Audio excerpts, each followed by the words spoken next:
အစင်မပြေဘူးမင်းအဝေးမှာဆိုင်ကယ်အော်တိုကလေးလေးကအစားကိုဟာကိုမပြုတ်တတ်တော့ဘူးရှက်လက်ရှည်တွေမွေးရှင်မှုလက်အဖျားကခြေပြီးလေးကိုယ်တိုင်မတက်ရဲဘူးကလေး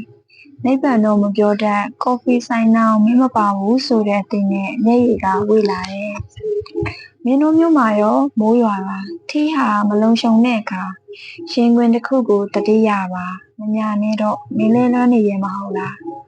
အ ਨੇ ဆုံးတော့ညနေခင်းရင်ဆိုင်ကယ်တစ်စီးရယ်ပခုံးတစ်ခုရယ်မင်းလဲလွမ်းနေတယ်မဟုတ်လားပြန်ခဲ့တော့မင်းငါလဲလွမ်းရတာစင်မပြေဘူးအ ਨੇ ဆုံးတော့ညနေခင်းရယ်ကိုသင်းနိုင်ရယ်မိအဖျားနုနုလေးရယ်ငါလဲလွမ်းနေတယ်မြမပြည်မြေပုံလေးကြည့်ရဲ့မြို့နှစ်ခုကြားမျက်ရည်ဘလောက်ဝေးလဲမြို့နှစ်ခုကြားအလွမ်းဘလောက်များလဲတိုင်းထွာကြည့်တော့မင်းမျက်မှန်ကိုင်းလေးငါတို့မြို့ဝင်ဆိုင်ပုံမှာလာရှိတ်တယ်အဆင်ပြေရင်တော့ပျော်ပျော်ရွှင်ရွှင်စုံကျင်သေးတယ်ထိန်တွေကိုစီးတက်တန့်ကိုခိုးပြီးမင်းတို့မြို့ကိုလာခဲ့မယ်မင်းကြိုရဲလားခလေး